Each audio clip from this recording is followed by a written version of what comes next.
Alors, est-ce que ça va marcher ce micro? Oui, c'était un petit moment. Voilà. Allô, allô? C'est bien qu'il marche. Est-ce que le micro marche? Oui. Il marche? Oui. Voilà. Je te donne. On nettoiera bien sûr le micro après chaque passage. Il sera désinfecté pour la personne suivante. Moi, le mien, c'est bien, je le garde. Alors, pour beaucoup de gens, cette voiture, personne ne connaît la marque, le modèle. D'ailleurs, c'est intéressant que ce soit un jeune qui ait ça, parce que c'est une voiture des années 60.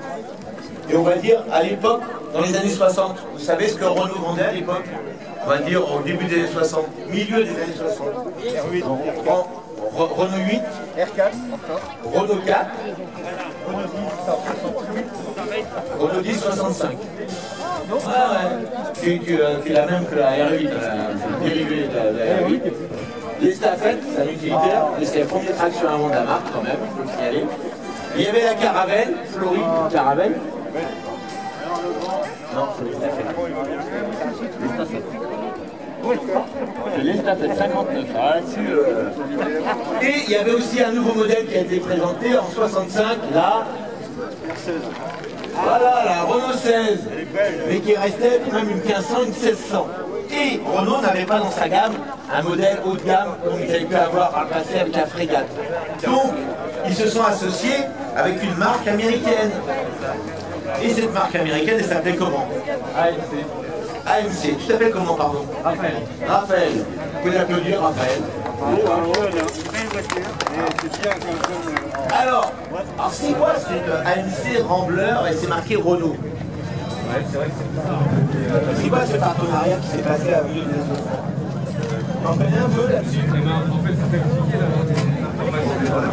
c'est très compliqué d'avoir des informations sur la voiture parce que vu que personne ne la connaît, il y en a très peu de vendus.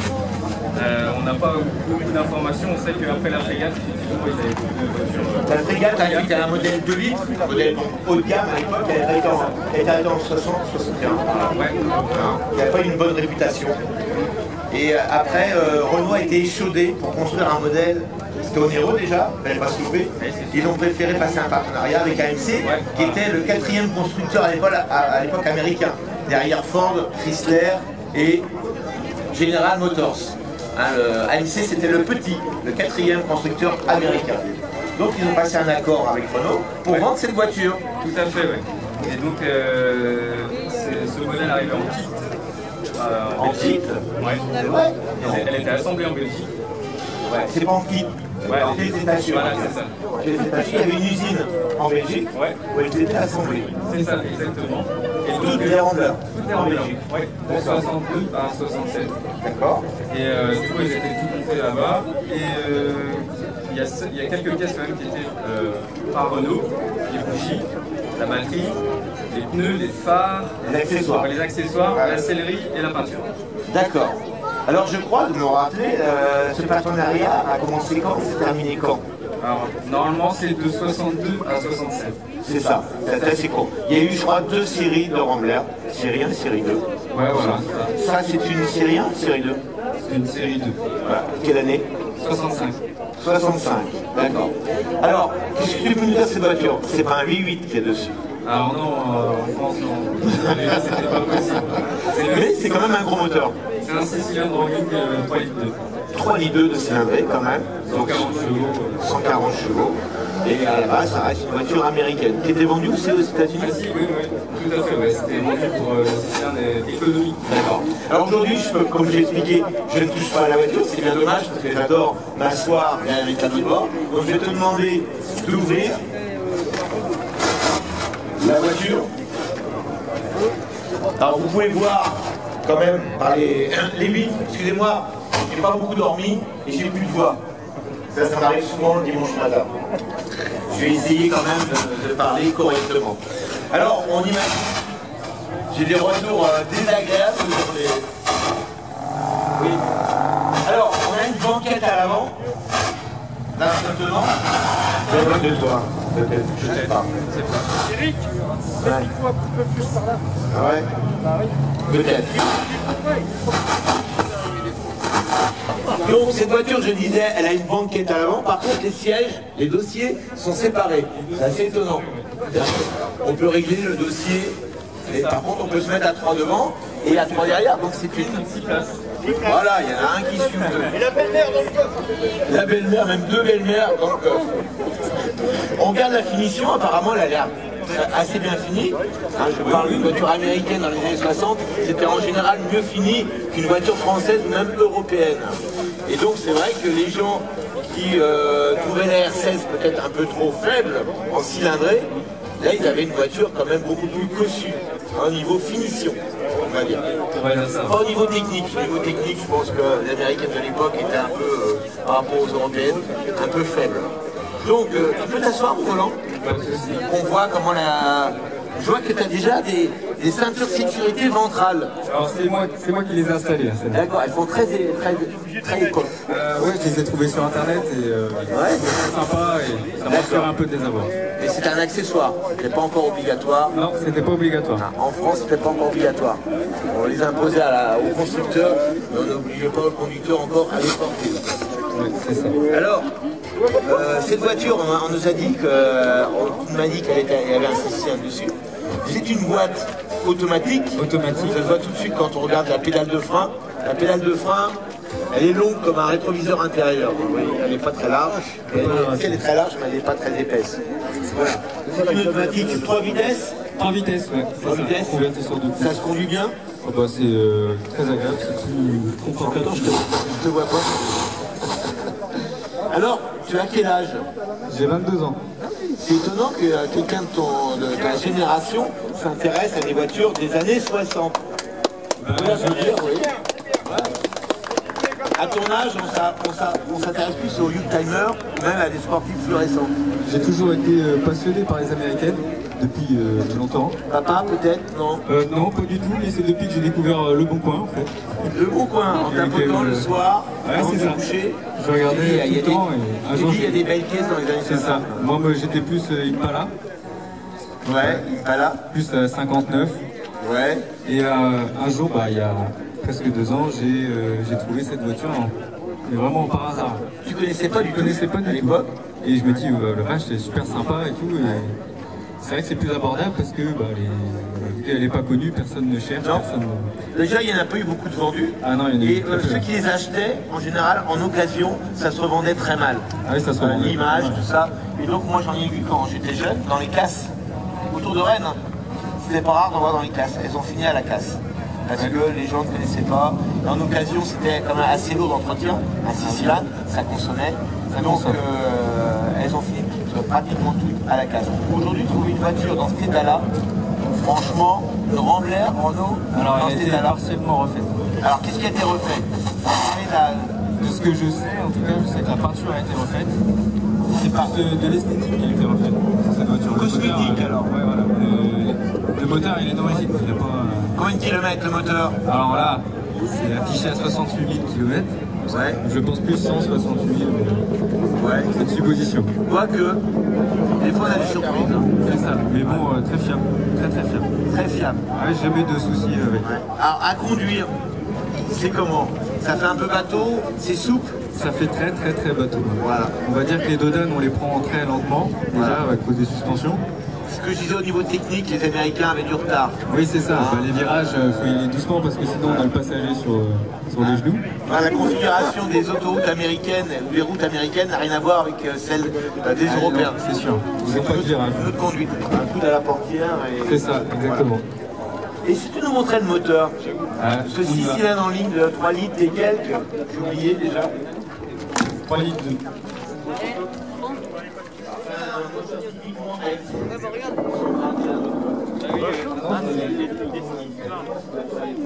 Elle est pas étatique, elle est propre. Ça va. Si. Ok.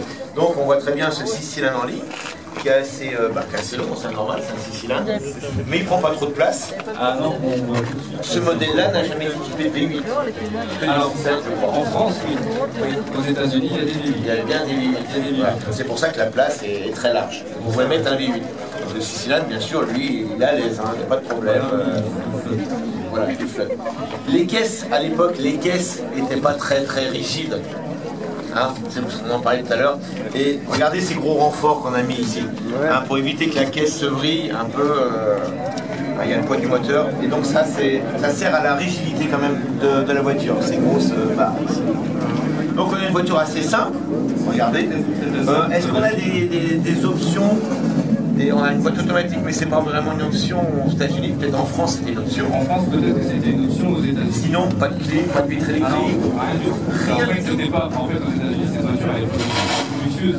Non, c'est un bas de gamme, très bas de gamme. Et pour nous, c'est. Voilà, il faut se remettre à l'échelle des États-Unis. Ouais, c'est ça. Ça, c'est vrai. En France, c'était une voiture de luxe. Aux États-Unis, c'était un bas de gamme, comme une Renault 5. Une Renault 8, voilà, c'était la Renault 8, si vous voulez, au niveau États-Unis. Voilà.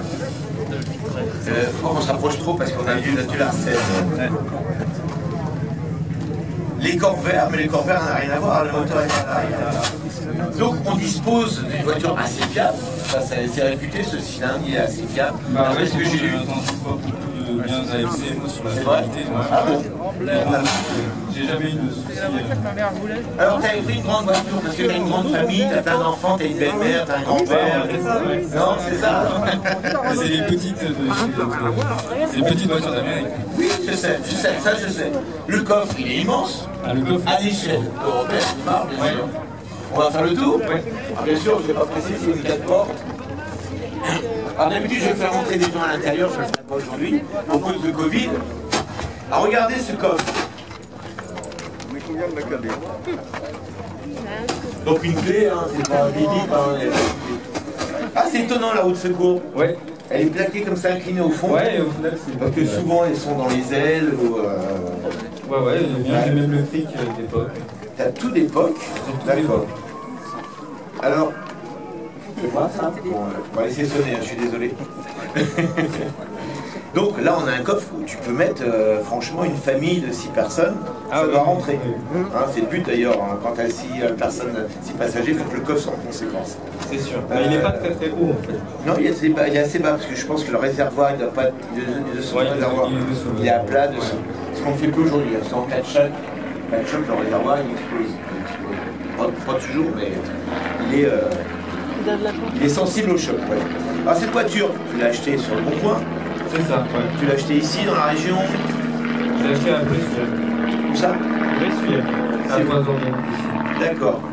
On a vu plusieurs, ou c'était la première qui t'a... Alors, il y en avait plusieurs avant sur le bon coin. C'est vrai, il y en a plusieurs. Il y en avait 3, je crois. Il y avait celle-là, Ouais. une noire et une blanche. Et alors, j'ai trouvé que la bleue, elle m'a tapé dans l'œil, le noir et blanc. Et c'est la première que tu as été voir. Oui, je l'ai vu, je suis retourné une semaine après la chercher. Tu l'as acheté tel quel? Oui, ouais. Ouais. Bah, j'ai refait moi, c'est juste des petites. Oui, voilà, mais au niveau de la peinture, tout Ah, ça, voilà. le précédent propriétaire avait juste, tu dis, on refait une peinture. Alors, lui, c'était même pas lui, c'était celui d'avant. D'accord. Elle a été restaurée, je crois, à Nice. D'accord. Et, du coup, Donc tu as un historique sur la voiture, comme tu as dit. c'est assez flou, mais ouais. D'accord. Pas non plus énormément sur les travaux, je sais pas ce qu'il y a. Pourquoi t'as la caisse à outils? C'est juste déco. C'est caisse à outils, ça Non, peut je te toujours fais servir. marcher. Une caisse à Je outils, te fais ça marcher peut parce toujours que servir. je suis toujours avec la caisse à outils dans le corps. D'accord. Bon, on voit les anciennes plaques et les nouvelles. C'est ça, c'est pas très. On va dire ça. Le contrôle technique, il n'y a pas eu de problème quand tu l'as passé? Non, Non. des défauts de vieilles voitures. D'accord. La consommation, je pense qu'elle n'a rien à voir avec les voitures d'aujourd'hui. On fait des petits calculs. Ouais. Alors en ville, 22 litres au 100. Oui. 22 litres au 100 en ville. Et moi je fais Je vous rappelle, c'est une voiture de loisir. C'est pas pour aller au boulot. C'est Tout plein économique, hein, c'est un système. Et je vous rappelle, on est en 67. Hein, faut quand C'était même- un four, hein. Ça fait loin 67. Hein. Ça fait combien d'années ça? Derrière 67. 53 ans. Eh ouais, c'est une voiture à 50 Ça nous rajeunit pas, t'étais pas né. Si j'étais né. Non. Si, il y a 53 ans, j'étais né, mon grand. Tu t'es encore ta maman? Ah ouais, c'est ça, ah, bah ça. Je suis pas si jeune que tu crois. Non. Et donc, Une très belle auto. sur route, ça baisse un peu, bien sûr. Tu Alors, descends à 15 18. Ouais, j'avais fait un petit trajet avec des copains, on a fait 300 et quelques kilomètres Ouais. et j'avais consommé 12 litres au 100. Ah, quand même. Oh, pépère! À 90. T'arrives à descendre à 12 litres. Ouais, Ça, pas c'est peu. bien. Incroyable. Ouais. Peut-être qu'en ville, peut-être qu'elle a peut-être qui. En ville, c'est plus. On va mettre à l'éthanol. Mais finalement, c'est pas grand-chose. On se fait plaisir de Oui, rouler. c'est ça. Arrêtons de dire combien ça consomme. Tu fais 3000 km par an, même pas. Voilà. Là, j'ai fait. Voilà. Il faut remettre ça à l'échelle des kilomètres qu'on fait dans l'année. Bah voilà, tu fais pas 100 000 Exactement.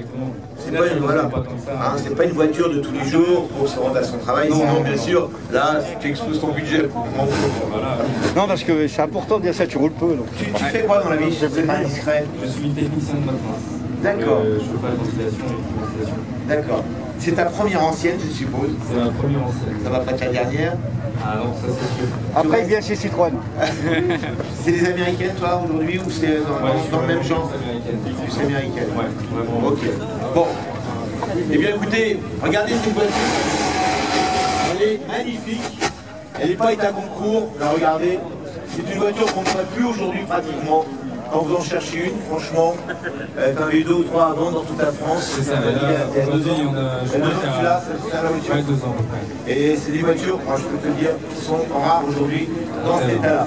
Oui, oui, oui, c'est sûr. Donc si vous êtes intéressé un jour par ce modèle, combien ça vaut? Combien ça vaut? C'est pas discret. Moi, je l'ai acheté 6800. C'est pas excessif C'est rien du tout. hein, pour une petite américaine. Pour une voiture américaine dans cet état-là, Ouais. comparé à une Mustang dans le même état. Ah, une Mustang, c'est autre chose aussi. On va C'est ça, pas comparer c'est des ça. modèles différents. Mais c'est vraiment pas cher. Ah non, c'est rien du tout pour une américaine. C'est rien du tout. Et petit détail aussi que j'ai pas dit, Ah, c'est quoi? je sais pas si on peut reconnaître. Une question. Regardez les petits. Les Renault petits 8 de chaque côté. C'est quoi les petits voyants là? Orange et blanc. Sur quel modèle c'était monté? La Dauphine. Pas du tout. Renault 8 Ah, tu t'es planté là. Renault 8 Non plus. On en a parlé à l'instant. Renault 8 R8, R10 R16. C'était monté sur la Renault 16. Ah oui, la Renault 16. Voilà. Hein, c'est ça? C'est ça. Ouais, Il y a donc des petites pièces. Voilà. Alors, c'est peut-être monté sur d'autres modèles Renault, mais je me rappelle la Renault 16. Bon, alors, qui c'est qui m'a dit R8 et R10? Ok, pourtant j'en ai eu une R8, je me rappelle pas. Mais bon, R16, ça je me rappelle pas. Ah, voilà. Mais écoute, on va te laisser avec cette magnifique voiture. Vous pouvez l'applaudir, Raphaël, qui nous a présenté cette voiture. Est-ce qu'on peut